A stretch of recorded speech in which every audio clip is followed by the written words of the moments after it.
So hello everyone and warm welcome to this webinar on health workforce dynamics life cycle approach. This is one of the most interesting topic of our Global Rural Health Summit. And as you all know that we have already drafted the paper and paper is already there in our group. And before we begin the discussion, we'll just have a round of introduction. And I'm Dr. Pratyush Kumar. I'm the chair of Wonka Rural South Asia and the chair-elect of Rural Wonka and the convener of this Global Rural Health Summit. Christos. Thank you very much, Dr. Kumar. Christos Leonis, Professor Emeritus of General Practice Primary Care and currently the chairman of Wonka Working Party on Mental Health. Thank you. Harini. Hi, I'm Harini. I'm based in the University of Saskatchewan. I'm from the Department of Community Health and Epidemiology. So my research focuses around medical education and social accountability in health systems. Thank you. Canon. Hello to all. I'm a family medicine specialist and lecturer in family medicine department in Turkey, and also new elected in Wonka Rural Secretary. Thank you. Thank you. Devanto. Yeah, so I'm Dewanto. I'm a family physician from Bandar Lampung, Indonesia, and also currently in a specialist program in Universitas Pelita Harapan, Indonesia. I'm also involved in a MDD Minds project with Prof. Christos here from the Wonka Working Party for Mental Health. Thank you. Thank you. Gobit. Yeah, hello everyone. This is Gobit from Sri Lanka. I'm a rural physician and academic from the National Medical Faculty. Happy to be part of here. Thank you. Thank you. Darshana. A very good evening. Apologies, my camera isn't working. I am a family physician from India, Mumbai. I practice in Mumbai, and I have recently completed my master's in international health as well. So looking at health on a broader perspective now. Thank you. Thank you. Dr. Anshu. Hello, everybody. I am Anshu. I am a professor of pathology from the Mahatma Gandhi Institute of Medical Sciences at Sevagram. This is a community medical school in central India, and I have a special interest in medical education. I'm here representing the Network Towards Unity for Health as its South Asia representative and on the board of directors there. Thank you. Thank you. Ram Prasad.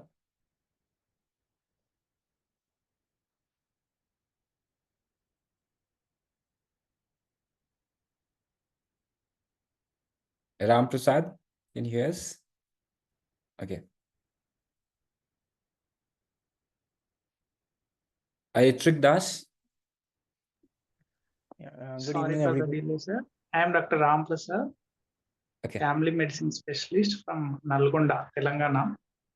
I did my NBEMS Diploma of Family Medicine from Rajasthan. Thank you. Welcome. Welcome. Ayatrik. Good evening, everybody. I'm Dr. Orithrik. I'm from the community medicine side of things. I'm currently a senior resident in PGI Chandigarh. I'm mostly working on the paper on optimizing the workforce as well as the resource allocation. But I just thought I'd listen to what we're discussing here as well. Thank you. Thank you. Darshan Patil. Good afternoon, everyone. I'm Darshan Patil. I'm studying as a final year MBBS student from Allahabad Medical College. Welcome. Welcome. Miriam.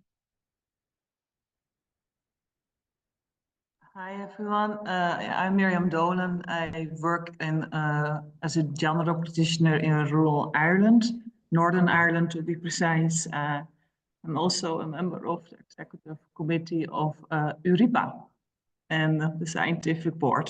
So that's why I'm here. Welcome. Tabinda.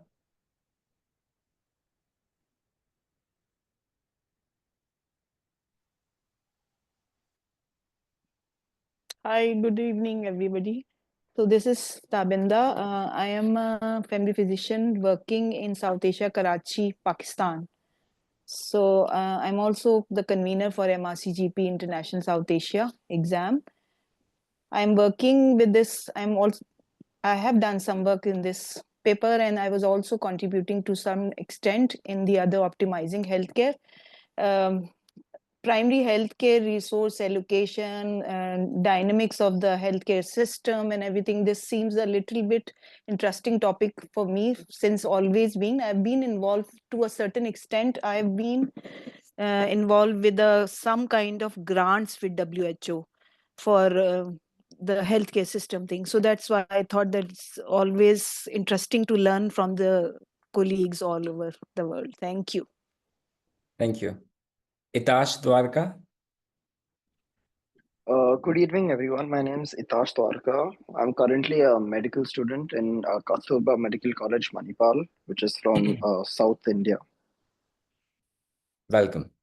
So we'll begin this webinar with a basic introduction, and I'd like to invite the authors of this draft paper. Can I start with Harini? Can you give just a brief introduction, and then we'll move ahead with the paper. Okay. Sure. So the main objective of this paper would be to discuss how we could use a life cycle approach and for retention and looking at retention of health workforce, particularly within a rural or remote setting, or resource like denied settings across the world. So I think there has been a focus on the global south and how we've written it up, particularly the divide between in countries where there's a very stark rural and urban divide. So we kind of get into the limitations and challenges of how we could how that are preventing that retention piece there. And so I'll also kind of get into how there's that urban rural divide and how a lot of different systems do not incentivize retention within rural areas. And so we see most people, even within certain countries, being in the urban centers, and examples of India, Pakistan. And then there's also the global divide, in which we see a lot of the brain drain or the migration of these of our workforce to countries of the global north, which is in the promise of better prospects. So people are incentivized with a lot of those promises. It's not to say that those countries don't have the same problems, they just have it, but it's that it's been incentivized in a certain way. So workforce has been draining. So we're looking to see how, from the very inception itself, like from medical education, how can we build in that reciprocal, like community relationship piece where people are forming meaningful relationships with communities. They find value to staying in low resource settings and working with communities and advocating on their behalf there. And also how they can then be, they can also be receiving the support and all the benefits as a practitioner. How can they have a fulfilling career working in those settings? So I think that's what we're trying to build and present here. And I look to the other authors to take it forward. Thank you. I think you just summarized it beautifully. Like, this topic is basically, if we divide into some four subgroups, it starts from the education, where a doctor, nurse goes into education, and that's the training part. Then comes the recruitment part, where is recruited, then the retention, and sometimes in between there's also some kind of migration is there. There are other components too, like equity, which is rightly pointed out. The divide between global north and global south divide is there. These are some of the important issues, like, which we have to write the paper, is there in the paper. Uh, I'll invite others to just comment. Tabinda, can you just focus on some aspects of this paper? Yeah, so like we said that there is a lot of migration and we are talking a lot about the Pakistan and India, but it's there. I think it's almost there in many developing countries, because in Sri Lanka also we have seen the same kind of situation is there. Even in Bangladesh, there is a lot of things similar kind. So that's what we have been trying to build in that paper. Next thing, the other issue was, like we said, about the community engagement. So involving the community, which has also come into the paper, that we involve the community so that they can contribute in a better way. Like I'll give you an example of current situation, which may be, so there is a place called Balochistan, one of the province of Pakistan, right? So what is happening there was that because of the law and order situation, nobody is willing to go to that place despite of giving them high salaries, and a lot of people were denying. So what they did was that they approached the local community. They were hired there as a, they were qualified people who were hired there, and but still there are problems going on. Why? Because of the many issues, like despite of them that they are qualified, they are not something like, you know, they're not updated with recent guidelines and things going on. So there is a remote kind of supervision being done, so that is still creating problems. So that's one thing. The other thing is, like Harini said about the incentive. So a lot of people, I would say, from the developing countries are moving to the developed countries, a lot going to the Emro region or UAE or Abu Dhabi and Dubai, where they are getting good salaries. That is one of the main reason, and a lot of people are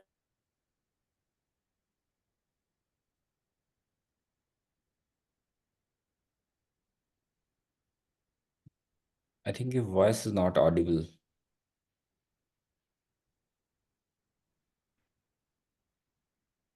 Okay. We'll move on to Christos.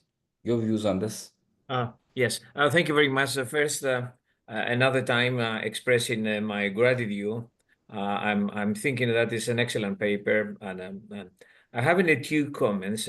First of all, since especially this topic addressing all geographical regions, not only Asia. I think that is very, very important, included country cases from all the regions. Initially, I was thinking that potentially we're having one theoretical model in explaining more the migration, the brain drain.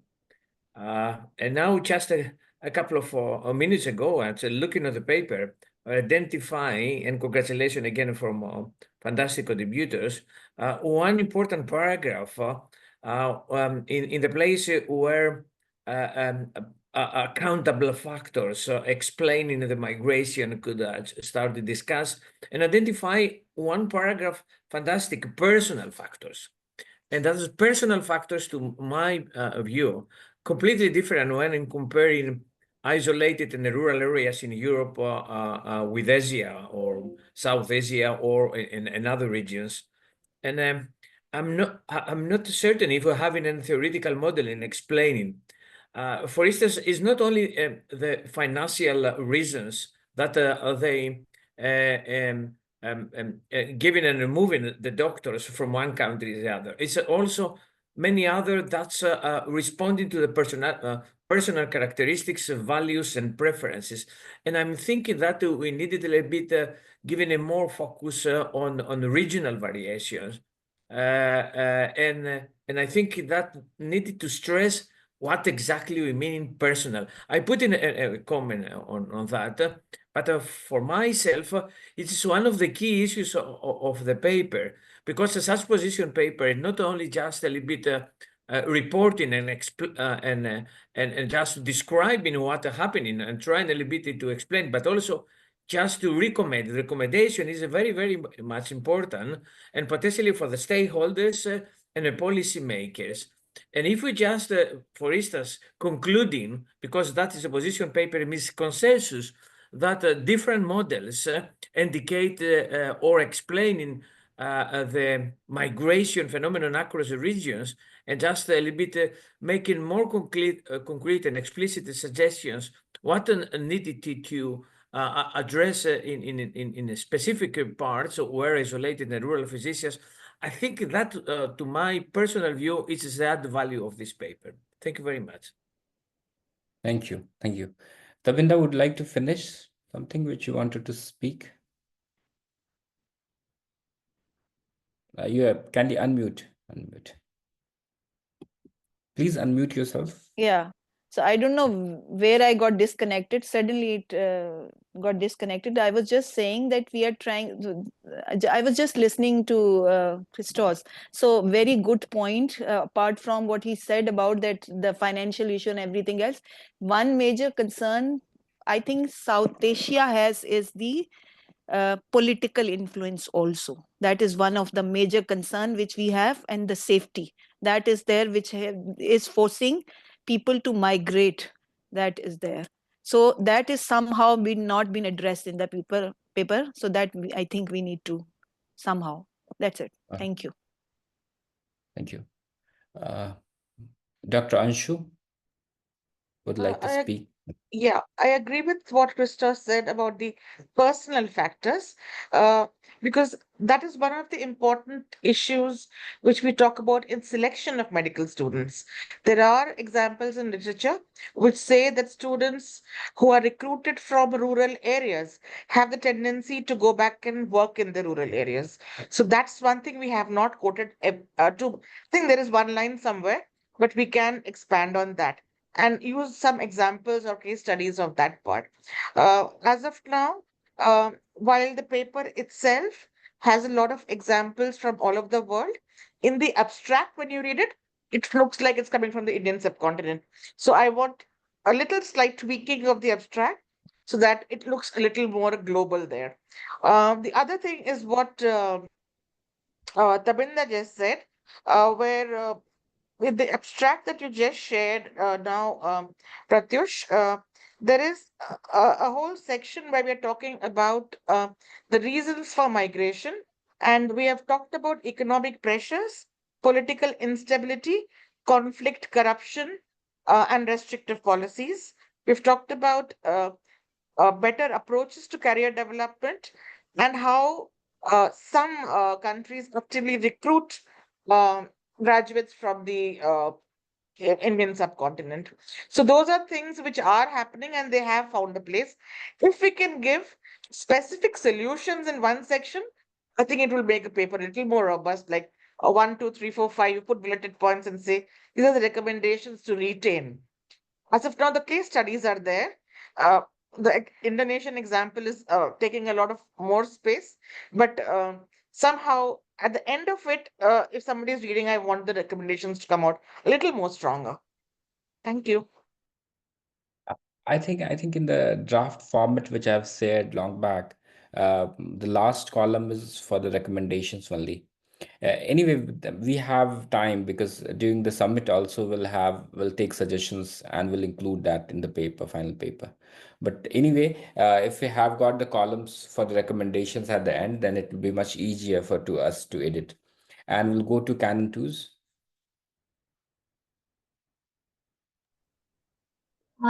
First of all, thank you for this nice community that we are talking and chatting about.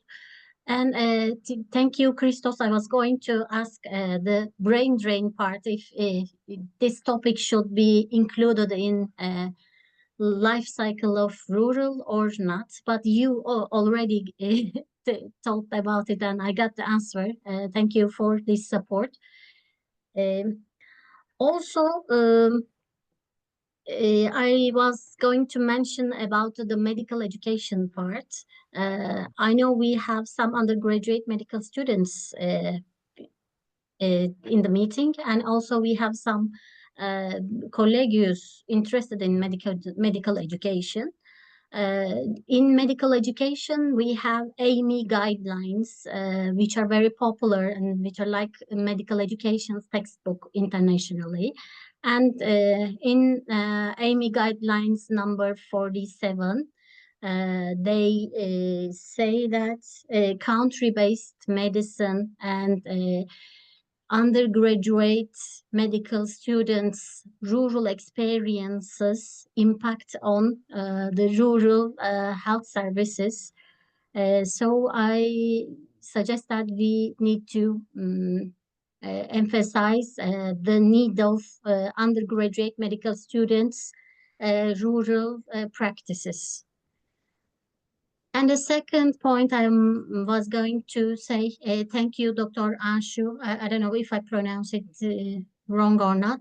I already prepared the abstract and the conclusion part, but before the recommendations, and I didn't have any time to renew it.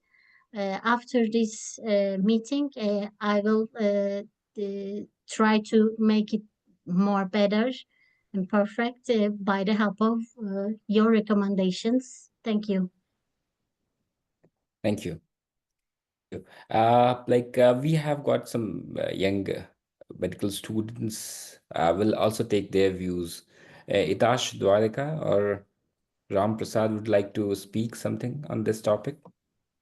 Yeah, so I agree with a lot of what's being said, especially that that it's very important to discuss like politically why the political factors of it. Because me right now as a student here, there is like a lot of reasons why I would want to stay in this country or not. Let's stay or go like to the go to countries more developed countries. So I think that is a big factor. And otherwise, I agree completely that like the rural experiences of medical students play a big factor on whether they want to go serve in a place or not. And India, at least as a country, I feel like our government has done a good thing because we have something called a bond. So after I finish my MBBS, if I'm from a government college, I need to go serve 1 year in a rural area as a kind of give back to the community. So I feel, especially at that point, that is what makes a big impact on whether a student is going to want to stay here or go somewhere else. Okay. Okay. And do you think that these bonds positively influence a person, a doctor, towards rural practice, or is it negatively influenced away from the rural practice? I would say, see, looking at it right now, while I'm still doing my MBBS, if I was from a government college, I would say definitely it is like, why do I have to go serve? But as you go see the thing at the ground level and look at the people, I would definitely say that has a huge positive impact of like saying, yes, these people actually truly need it, right? It's not some huge urban place where like, oh, everywhere there is this.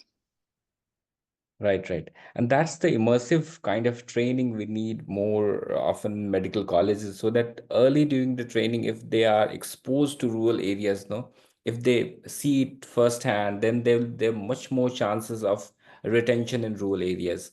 Miriam would like to comment on this. Yeah, just a few notes that I made, Yeah. following this discussion. So yeah, see the personal factors. Like there was a paper done or research done by our Czech colleagues in rural Czech Republic, and they found it was actually the personal factors that really keeps people like JP trainees in rural areas. So the career opportunities for their partners, childcare, things like that. The other thing I wrote down is that like Northern Ireland is of course part of the UK, and I know that 50% of GP trainees are international medical graduates. So it's almost like a global issue. Like the health services in the UK are totally reliant on international medical graduates. So it's definitely more like needs a kind of almost like a global approach because there is a brain drain. The UK services will not, health services will not survive without the international medical graduates. The other one is more about the community. Like I practice in an area we can't recruit and we can't retain. And it was actually so bad that our community turned against us. And they put posters on our health center and we're not fit for purpose. So it's so extremely important, isn't it, that the community also understands what the issues are and that they support us to recruit and to retain, because when they turn against us, you don't really want. It's also to do with safety and with almost moral injury, because you can't really deliver the service that you want, and then your community turns against you, so then you definitely can't recruit anymore. So that were just a few things that I wanted to contribute. Right. Like brain drain is good for some places. It works because there are lack of well-trained doctors and even the population. But here we are talking about this webinar. So let's come back to the topic regarding the brain drain, which we're talking about. This brain drain is basically from our perspective, which is very densely populated. And in some countries, which is very sparsely populated areas, how it's affecting. And if you look at also the doctor and the population ratio, and then there's a lot more things. It's not very easy topic. Brain drain itself could be a background paper for us to write for the next summit. Anyway, let's talk. Let's involve some other people like Gobit. Let's talk something about regarding Sri Lanka. What's happening there in Sri Lanka regarding the education part and the. Yes, actually, I can add one more thing. Like even though from Sri Lanka, actually we have like same rural rotation. Yeah, I can. Yes. Then even for we had a rural rotation, so they will have chance with the rural 4 weeks, and that also has impact on some people are even interested to be in there. More than that, actually, the first appointment, soon after internship, they will get the posting according to their merit rank. So even though there's a non-rural fellow has to go according to their rank to the rural areas. From that, we have noted around 30% are willing to continue in their rural villages, that the same places, because they have familiar with the community, and also there's a need of that. So one of that, maybe this even it is like a forcefully they are going according to the rank, but still they have some sort of influence to their even the 30% is a bit good number. So that's one is there, and incentive it is there, because normally the ministry trying to give accommodations. Normally even other area, maybe even the cities, they may have the difficulty to have the accommodation because of the very crowded places and all. But in the rural, there are plenty of places, so they try to give the accommodation and some other incentives in the way, maybe the allowance and all. That's maybe some to attract and all. And one more thing for my personal things, because I have brought it, I have born and brought it in the rural area. So because of my parents have moved it for their work. So because of that, I have had the passion to be there. Actually, our original houses are in the nearby the urban setting. But though we have moved it there in my parents are moved there. So that's impact. Like even not only me, I have seen there are several my colleagues are there, even so they are brought up in the rural area, and they become a then rural physician in there. Like, so that's also one of things, as we all talk about the brain drain is that happening because of we had a huge economic crisis, and after that everyone wanted to go there, but still we survive because we have like maybe dedicated rural doctors are there, like not only rural doctors, even other healthcare workers, especially this and yeah, the community participation and things are also very important, because the if you had a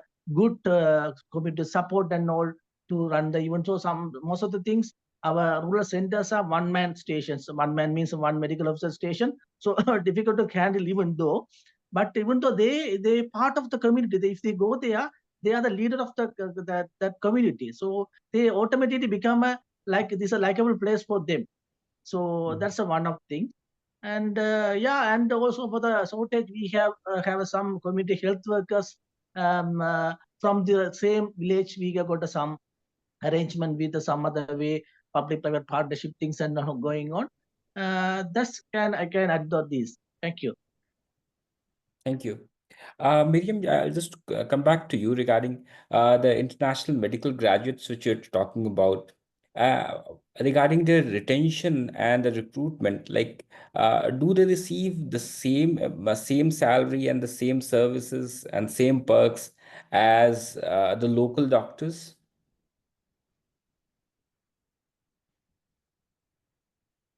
Miriam Dolan? I'm, Okay. yeah, it's all the same. All the same. Yeah. Okay, Yeah. yeah. But of course, salaries are higher. And Oh, yeah, it's attractive. So compared to southern part of the globe, so right, attracts. But the health services in the UK are totally dependent on international medical graduates. 50% of our GP trainees are right. international medical graduates. Yeah. And how they engage with the community, because they come from different background. And like, do you all have workshops or some kind of refresher program for them to engage with the community, to understand the culture? We do. The problem is, of course, you also can put down where you want to do your training. And often that people do prefer to be in urban areas. Okay. Yeah. So urban is much more of a mixed Yeah, more population. attractive. Yeah. More attractive. Okay. Christos? Already, I put a comment on the manuscript. I think in that, of course, another factor is related to medical training, but not just only providing skills, but also satisfaction. I'm thinking that compassion satisfaction with justice is a very key element in rewarding the physicians still lacking. Compassion has been discussed quite lately, lastly in Europe. And I'm thinking that giving such rewards, we need it in thinking what type of rewards, of motives, because in general, migration could be explained or recognized entirely based on the theory of motivation. I think that is motivation related mostly issue, and needed to discuss what type of motives on reward, because nobody ignoring the so-called rewarding system in the central nervous system that's at least mobilized the behavior. And I think that we needed a little bit started thinking even in neurophysiological aspect and in explaining also migration, because it's an issue of rewards and potentially lack of motives. Thank you. Okay. First Itas, then Tabinda. So I feel like in places like UK, with the aging population, especially because it's a more developed country, as we see more developed countries, they tend to have a more aging population. So I feel like that 50% of the doctors that they need as immigrants, there is no real solution to that, right? Or like what could be possible ways to approach that?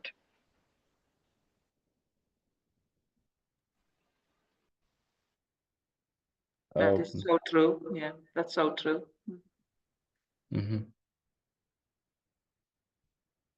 I think there are lots more to do regarding if we talk about the global health now, where we talk whole world as one family, then we can justify this brain drain to some extent.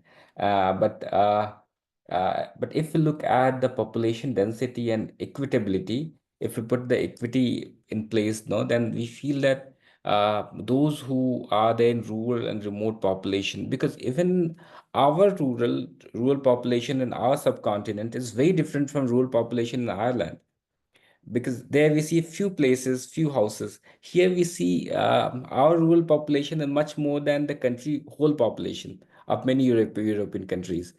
And Huh. that's the issue regarding our health workforce. If we look at our nurses, they serve like whole world. The nurses from India, they are there in UAE. They name the country and you'll find nurses from India Yeah. serve the population. Uh, Regarding doctors, also we have started producing lots of doctors. They have been concerned that we are producing lots of doctors like engineers. If you'll throw a stone, it will fall on some place. So there have been discussion like that. If we are increasing that number of seats, like earlier days, mentor-mentee, there used to be some kind of ratio that each mentor will train 5 doctors. So there was some issue regarding the how many numbers we are producing as doctors. But now if we have increased the number of trainees, then it also might affect the quality of training. That's also a consideration we have to put into place in understanding the whole issue. I'll bring Tabinda, your views on this.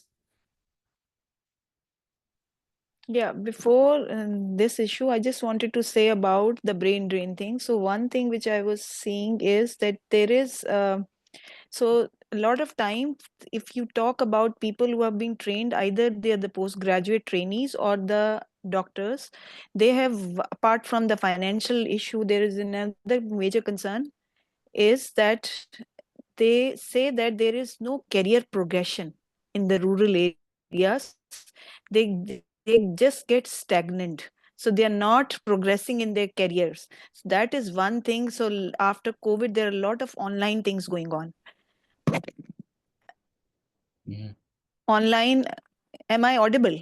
I'm sorry. Yeah. So there's, Yes. yeah. So there are a lot of online things going on. So that may give them an incentive that they'll get progression in their careers in some one way or the other through some blended learning courses. One thing. The other thing is there is an Iranian study. So if you see the Iranian primary healthcare model, what they do is that they are giving incentives in forms of, so their GP is responsible for the local territory, so which is there is a certain territory which they have to be responsible. So if the indicators are improved in that particular area, they get incentive based on those improvement in the indicator that help to boost them their care. Some one way or the other they're accountable also, but they're also getting incentives. So say for example, if there are number of dengue cases in their particular territory which they are responsible, that gets improved through many ways: awareness, education, prevention. So they get incentive based on that. Iranian model of primary healthcare works through that. The other second thing which you said about the training, so I agree with you that previously same is with us also. So we used to have less number of medical institutes, universities, trainees. Now the number is increasing. Despite of that, we see that a lot of time this issue comes that we are training or making medical students just for going abroad. So we are just training them and they are leaving abroad. So that is one thing. And of course, the quality also has gone down because of the mentee-mentor ratio there is a huge difference. I can give you an example. There is a place called Islamabad. If you have heard about that place so this is one of the up north area, which is the capital of Pakistan, in fact. So it only that small capital area at this time has 10 medical colleges. So imagine the 100 seats, at least 100, that can extend to 150 or 200 depending on the licensing body permission. So imagine only that smaller places, buildings, giving so many medical graduates, and they are all going abroad. If you see the indicators, same is with the nursing, the healthcare professional, the allied healthcare, the same thing. Because of so there was one debate a long time back. I was attending a meeting where we were talking about how do you motivate. So there was one thing that if you can adopt a BHU, a basic health unit adoption is done by a university, so that will give a certain kind of flavor to the medical students. They'll get that flavor also, and they may get motivated to and similarly the adoption will improve the at least the primary health care on that particular area. So university will assign the medical officers or the faculty, they have to go there, the medical students will be going, and ultimately you can serve many purposes through that. Thank you. Thank you. Devanto would like to speak. Oh yeah. So human nature and ambition of different generation or in cultural factors and also emotional ties may play a major part in healthcare worker dynamics, I think. So as the title of this manuscript, the life cycle approach, we can also see that different generations have different views on working in rural areas. Yeah, so if we remember that when we are young, a medical student, sometimes we still want to have ambition, like go somewhere better, have better salaries, move to a bigger city and such. Even when when I remember some of my colleagues coming from very rural province in Indonesia, only 50% of them went back to their province. Well, luckily they went back, while the rest stay in the city. Well, you can't stop that because it's human nature, because people desire for improvement, to seek better living conditions, professional growth, and also enhance quality of life, and often seek opportunities abroad. Luckily for Indonesia, we are not very famous for speaking English, unlike Malaysia, Philippines, India, or Pakistan, who had a British or US occupation in their history. So mostly go to the city and not abroad. And then the education and skills also is important, because younger generation would still want to be trained and improve themselves, while in the rural areas, maybe they can't do that. Also, the cultural factors, such as what me and Anthony Sunjaya already mentioned in the manuscript, the community values in Indonesia. Healthcare workers may feel a strong sense of duty to their communities. These culture norms often emphasize family, community, and also a social responsibility that motivates the community health workers to stay and contribute in their rural areas. And also the cultural identity, deep connection to the cultural practice and tradition can also foster a desire for people to remain in the hometown or in rural areas. And the healthcare worker may wish to provide culturally sensitive care that often aligns with the local beliefs and also practices. Also emotional ties, yeah. Maybe people have a sense of belongingness to the rural areas. So that's why maybe the attraction of our scholarship for rural medical students is important in every nation in the world. I think that's from me. Thank you. Thank you. I think you just introduced very new thing to us, like the nature, ambition, emotion, and the cultural aspect. These things I think should be the part of the paper. Have you like put that in the paper or not? No, not yet.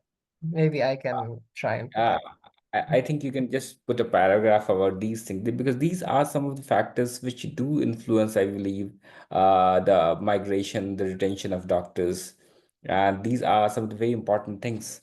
I'll bring in Dr. Ejaz Khan. Dr. Yeah, Ejaz. thank you. Yeah, thank you very much, Pratyush. When the last meeting that we had, in that I gave the example of how Iran has implemented a very strong primary healthcare system in their country, and their indicators are far ahead of us. Rest of the countries like India, Bangladesh, and Pakistan, and Nepal. One thing I think we are missing here is the South collaboration, where the Center of Excellence in the countries of the Global South, they have the collaborations and they have the exchange programs and the high class of trainings being offered by those different centers. And one thing the other thing which is missing is the local guidelines and the research in the local diseases. So our students, they learn throughout their medical profession whatever is in the British literature or the British guidelines or American guidelines. So they develop a very less connect with the local kind of patterns and local literature and all these things. So one thing perhaps we can discuss is of developing or considering to develop the South-South collaboration and the training exchange programs. And secondly, to invest in the research and development of the local guidelines and local aspect of disease pattern, which of course, which is more towards like prevention in the rural areas to prevent the non-communicable disease burden, which is rapidly coming up, and also in the cities and urban and semi-urban, because our problems are different from the West, and we are not focusing on in our medical literature. It is less focused on that, because it is more on the curative side and less on the preventive side, or the blend of it, which is required because we not only have the communicable disease burden, but also the non-communicable disease burden. And this mix, along with the air pollution and water pollution and all the environmental factors are also there, which are not there in the US or the UK or other Western countries. They have already controlled those factors perhaps a century ago. So we have that huge burden. So our medical curricula and the teaching methodology should also be geared toward that. And that would, I think, that will motivate and bring in the sense of ownership of the within the medical students, and some maybe some proportion of those tend to stay back and invest in their own countries.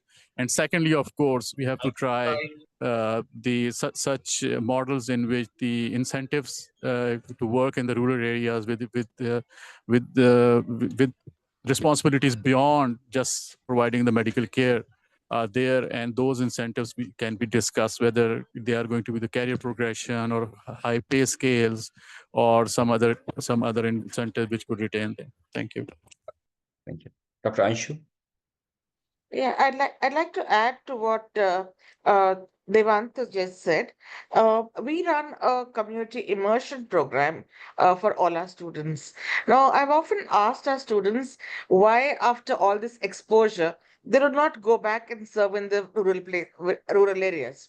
Now, they say that when our peers in the cities, when students in the cities measure success in the form of whether they've specialized or super specialized, and anybody going to rural areas is not considered successful.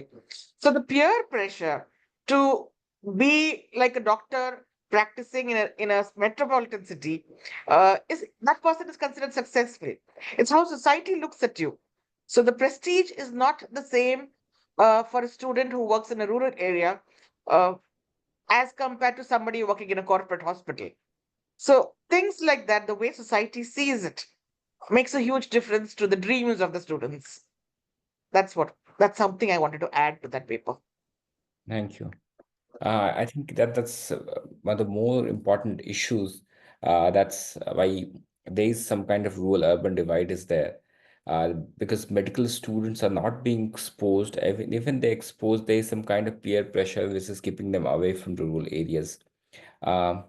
I'll bring Canon. Do you want to speak on this?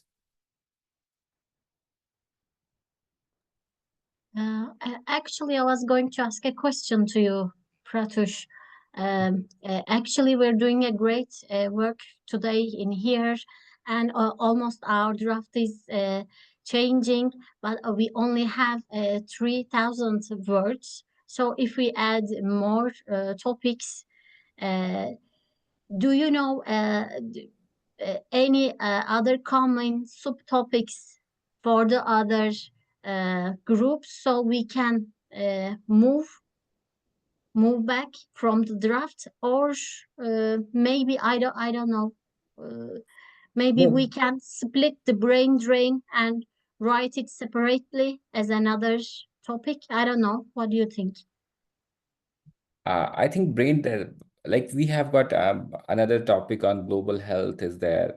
Then there's another topic on health workforce. There's another one on resources are there. That can also cover the brain drain part in that also. I think that's also the part of their manuscript also.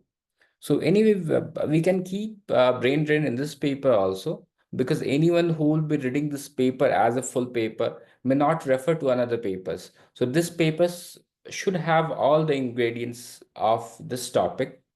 We may keep it brief, but we should touch all the areas.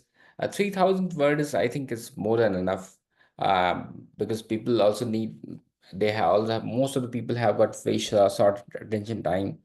So if we can cover most of these areas, and especially the bullet points, the headings should have the major themes covered, then obviously we are free to go. And I'd like to invite, yeah, Christos. No, just asking, what journal do you have already decided to submit? It's any. This is the Journal of Surgical Specialty and Rural Practice. This is the one which we are going to submit. For all the position papers, For or all for the that? position, all position papers are submitted that. Okay, thank And you. also, our Bengaluru declaration will also be publishing in the same journal. Okay, thank you very much. Thank you. Thank you. Thank you. And we also have, like many other members, Dr. Darshana Salve would like to speak on these things. You have. Yes, sir, everything is, I think, covered. But I do agree. I do practice in urban area, but when I was doing my internship, the main problem that we had, even we had rural postings, and we saw there were not a lot of facilities, to stay there, especially for the female candidates. Apart from that, remuneration plays an important role, but along with that, personal development, career growth, these are also some of the major factors which will make a doctor and individual stay back or explore for, greener pasture. So Okay. yeah. So I think that would be one. Thank you. Darshan Patil would like to have your views on this. Darshan Patil or Yashashvi K.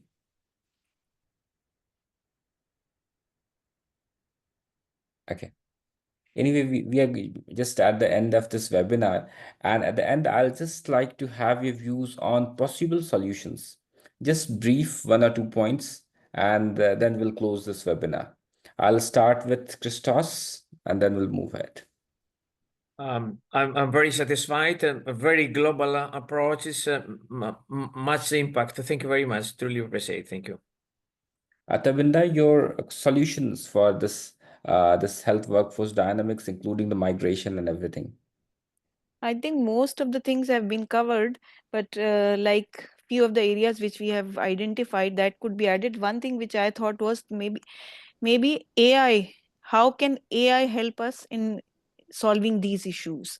Nowadays, there is a lot of things going on related to AI. So that is something which we should add 1 or 2 points. So at something AI strategies needs to be added. Otherwise, most of things are covered. Thank you. I think we have another topic on climate change, urbanization, and future of rural health, and that will have this all digital health, machine learning, AI in that. But anyway, we can just have a few words on AI also in this paper. Canon? Actually, the rural definition and the rural communities are very different in different countries and regions. But somehow we see that the problems are nearly the same, and we can have nearly the same solutions. I want to highlight the telemedicine usage in rural areas. That's one of the solutions, I guess. Okay. Miriam Dolan? Yeah. Yeah, I agree with Canon. I think it is all about career pathways, exposure to more continuous professional development, and of course also that undergraduate exposure. Yeah. Okay. Devanto? Yes, thank you. I've given my points. Maybe I'll add a paragraph about psychological, cultural, and societal factors. Maybe at section 2 after limited capacity building and training in the manuscript. Hopefully it won't add too much to the already long manuscript, but okay. You can add Thank you. just brief We can add Just a briefly. little bit. Okay. Okay. Go with your final comments. Yeah, actually, that I was not in the part of the paper others, but still I will be there and as a the panel one. Yeah, it was nicely given there all the topics and I think we have made it everything in the life cycle way from this training, strength training, even later on about this tension things and all. I think this is a good paper and we can present it in there as well with other colleagues. Thank you. Okay. Azaz Khan. Yeah, I would just suggest that if we are the solutions that we are going to put at the end, I think that those should be backed by evidence. So, for instance, if incentives are there, or retention is there, or South-South collaboration is there, so that should have some kind of strong evidence to make those recommendations or solutions. Despite that, whatever we have discussed, and it's an excellent paper, but there are a lot of references, and I think out of those which are coming from meta-analysis or systematic reviews, those should be given as the solution along with whatever we think. But those should be because those will be backed by the good evidence. Then whoever will be reading this paper will be convinced, or if it goes to the policymakers, at least they will have they will look they will have that high quality of evidence behind the solutions. Thank you. Vikas, question. Thank you. Thank you. This is very interesting discussion, and I really liked about it. And Nepal is also facing lots of challenges in retaining skilled human resources, especially doctors in rural areas. There's many articles published about retention of HR in rural areas in Nepal. One of many ways could be like continuing medical education and continuing to help upgrade the knowledge and skills of doctors working in rural areas. I think those articles can be valuable.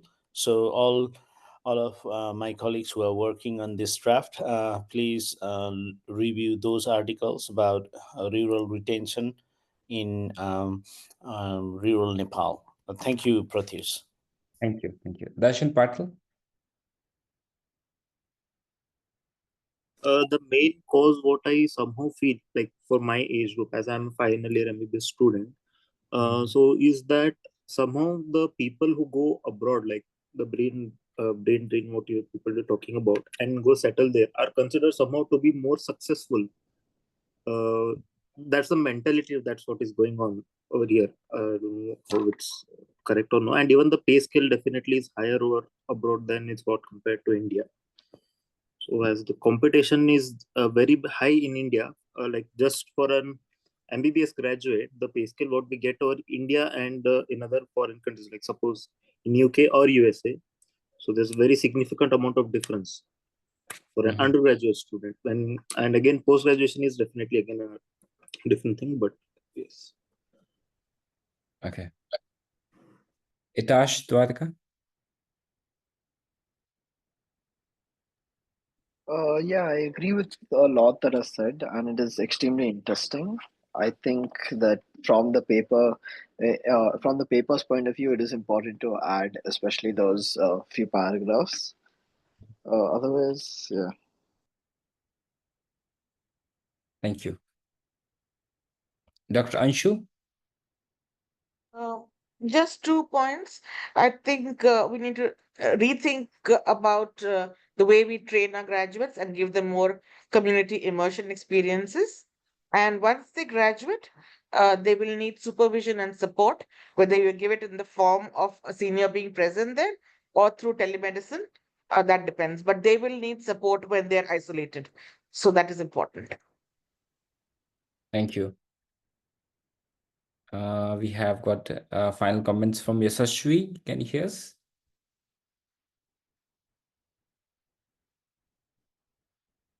Okay. Dr. Darshana Salve. So again, I would reiterate on the professional development facilities for the doctors. Yeah, and the rest we have already covered. Again, reiterating on the telemedicine part as well.